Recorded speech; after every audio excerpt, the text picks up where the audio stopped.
Ok, mes amis, on démarre.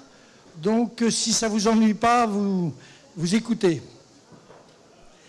D'abord, au nom du Cercle des économistes et de sa présidente, Françoise Benamou, de tous les membres du Cercle des économistes, de toute l'équipe qui a organisé les rencontres économiques, les 23e rencontres, j'ai le grand honneur de vous accueillir et de vous dire qu'on va faire quelque chose de formidable en 2 jours et demi. Formidable.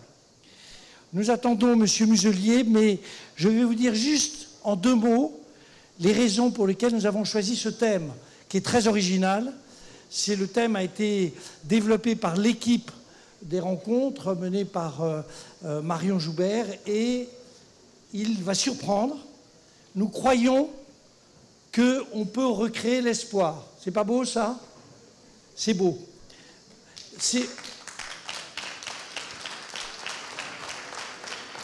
Oui. N'hésitez pas à applaudir, hein, ça met de l'ambiance. L'idée est assez simple. C'est que dans ce monde qui est très perturbé, très, j'allais dire, traversé par des violences diverses et variées, nous avons le sentiment que la crise numéro 1, celle qui est fondatrice, qui met, j'allais dire, qui change l'organisation de nos sociétés, c'est la crise de la Covid, parce qu'elle nous a montré à la fois notre fragilité et l'extraordinaire qualité, talent du progrès scientifique tel qu'il a pu se développer en quelques mois. Et nous avons connu tous cette incroyable rupture qu'a été les vaccins, de l'ARN, etc. Et c'est la raison pour laquelle nous sommes convaincus, que le monde sera, s'il le veut, dominé par cette vision d'un progrès scientifique incroyable. Et nous sommes, pour la société française, convaincus que si on arrive à rétablir une sorte de dialogue apaisé entre toutes les parties prenantes de la société française, c'est-à-dire notamment les entreprises, les syndicats, les experts, la société civile, la plupart des problèmes que nous avons à résoudre nous permettront vraisemblablement de se maintenir sur une trajectoire de croissance qui est une trajectoire de croissance positive. Donc, c'est la raison pour laquelle je salue le président qui vient tout de suite ici. Je voulais vous dire que nous sommes...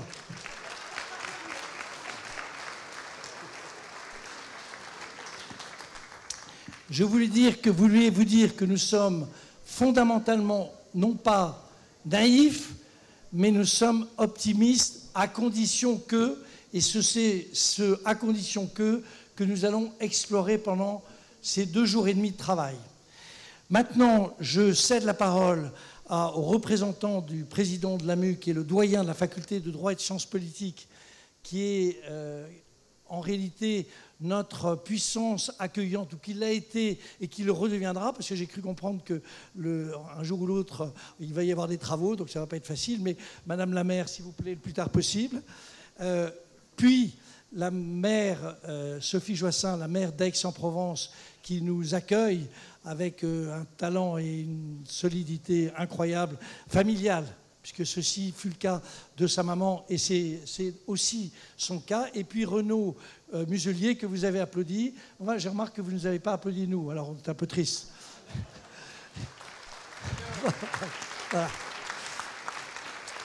Voilà, et qui va conclure. Et à 11h pétantes, je demande au timekeeper Théodore de bien vouloir être sur ce point-là extrêmement strict, notamment vis-à-vis de Renaud qui terminera. Et il va falloir le couper, même au milieu de la phrase. Je laisse la parole au doyen. Oui. Je crois effectivement, cher Jean-Hervé, que ces applaudissements sont mérités. Tout d'abord, je voulais excuser l'absence du président Éric Berton, qui regrette ne pas pouvoir être présent avec nous, mais son agenda ne lui permettait pas. Il m'a demandé de dire quelques mots très rapidement, puisque le programme est chargé, et puis vous n'êtes pas venu pour m'écouter. Simplement pour remercier évidemment l'organisation, le Cercle des économistes, sa présidente et bien sûr toi, cher Jean-Hervé, qui chaque année, avec Maestria, vous organisez des rencontres absolument passionnantes. Ce thème choisi, tu l'évoquais, pour recréer l'espoir et puis peut-être cette ouverture sur espérer dans un monde de violence et après ce que nous avons traversé était presque prophétique.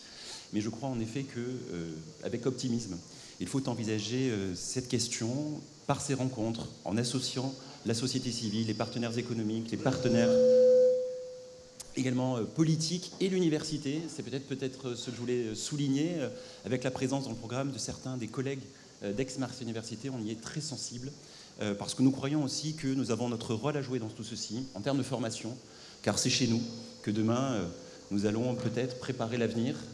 Ces acteurs du changement que nous imaginerons au cours de ces rencontres sont peut-être dans nos murs à Aix-Marseille Université et bien au-delà.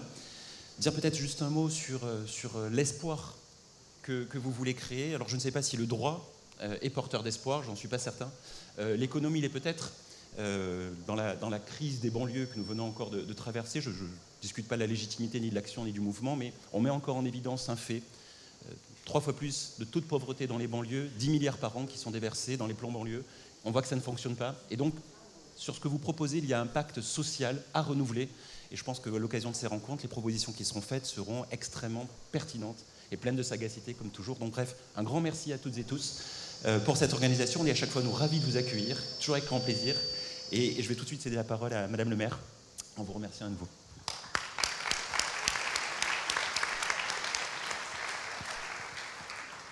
Merci, merci Jean-Baptiste. Je crois que le droit, s'il n'est pas toujours facteur d'espoir, est de toute façon facteur de stabilité.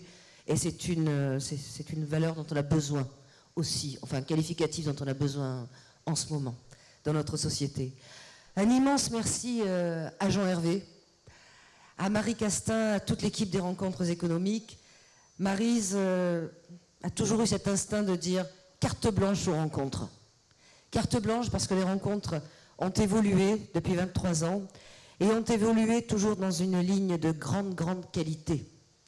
Et cette qualité aujourd'hui fait que nous sommes tous ici réunis autour de 67 personnalités qui viennent in situ, 387 intervenants, à peu près avec 6000 personnes qui sont prévues pour discuter de l'ensemble des thématiques d'une société qui est difficile aujourd'hui parce que c'est une société post-traumatique après les événements du Covid. C'est aussi une société qui se cherche dans le réchauffement climatique et nous avons beaucoup d'outils à mettre en œuvre. Je citais tout à l'heure Renaud Muselier et sa visite en Israël sur les problèmes de l'eau. Nous avons d'immenses défis à relever. Sauf que ces défis, il faut des outils pour transformer le monde, mais il faut aussi, bien évidemment, de l'espoir. Et l'espoir ne peut pas se concevoir sans perspective.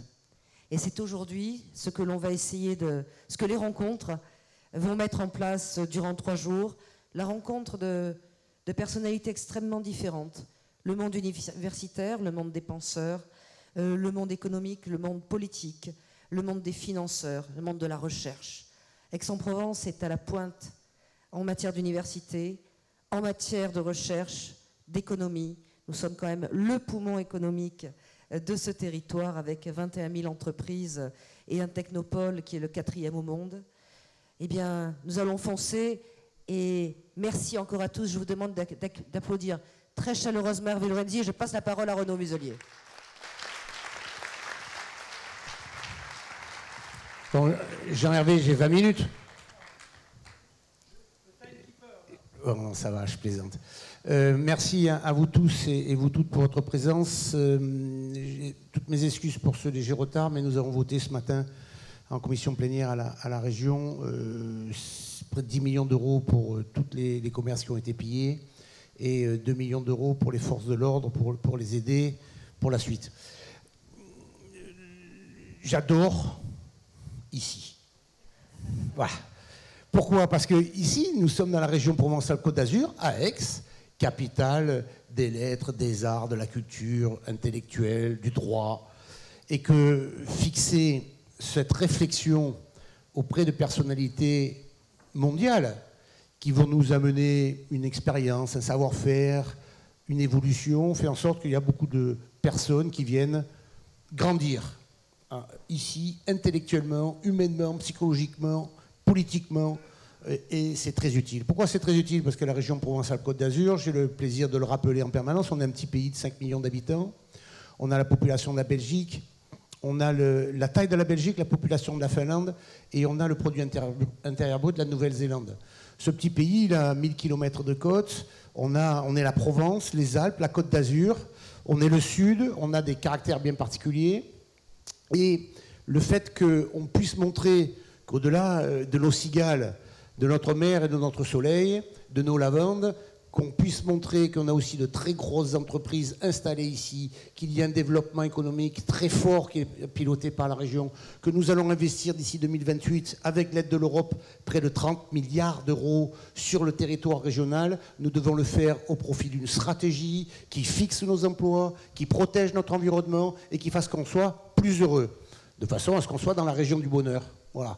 Alors, mais cette région du bonheur, vous y contribuez. Et vous y contribuez avec ce thème parce que je ne supporte plus les Cassandres.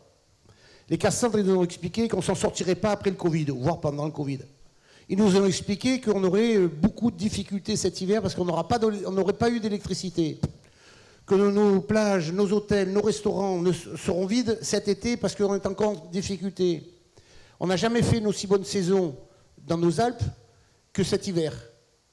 Et finalement, l'intelligence humaine, quand elle se met au service d'un projet, sur un territoire, au service d'une économie, sur la protection de son environnement, on a une stratégie et on se sert de nos cerveaux. Le tout, c'est pas se tromper sur le diagnostic. Quand on se trompe sur le diagnostic, on se trompe forcément sur le traitement. Et donc, nous essayons, à la région, qui pilote quoi ? Qui pilote la totalité de votre vie, du lycée jusqu'à la fin de votre vie. C'est nous qui vous déplaçons, c'est nous qui mettons en charge l'économie, c'est nous qui pilotons les zones d'activité d'économie, c'est nous qui aidons les universités, c'est nous qui faisons la formation professionnelle, la formation économique, l'installation sur le territoire, c'est nous qui avons les projets. Et donc, ces moyens financiers, on doit les mettre au service d'un projet. On n'est pas le tiroir-caisse des autres collectivités, comme on n'est pas le tiroir-caisse de l'État. Et le fait d'être ici, on se retrouve dans une situation où, écoutez, il fait beau. Il y a des responsables politiques, je tiens à saluer mes vice-présidents, présidents, maires qui sont ici, qui travaillent à nos côtés, la vice-présidente de la région, Madame la maire. Je vous remercie tous pour apporter cette contribution intellectuelle au choix des décideurs que nous sommes, fort des mandats qui nous ont été confiés, pour faire en sorte que ces choix-là nous amènent vers le mieux. Et donc, ça, Monsieur Lorenzi, vous savez le faire. Vous mélangez un peu tout le monde, on fait en sorte qu'on prend un peu les meilleurs. On leur dit, mais vous savez, finalement, par rapport à vos ambitions les uns les autres, qu'est-ce que vous pouvez nous apporter? Ils viennent volontiers parce que vous savez les recevoir dans un très beau territoire. Mais c'est vrai que la région Provence-Alpes-Côte d'Azur et Aix est une des capitales de cette région. C'est vraiment un territoire du bonheur. Merci.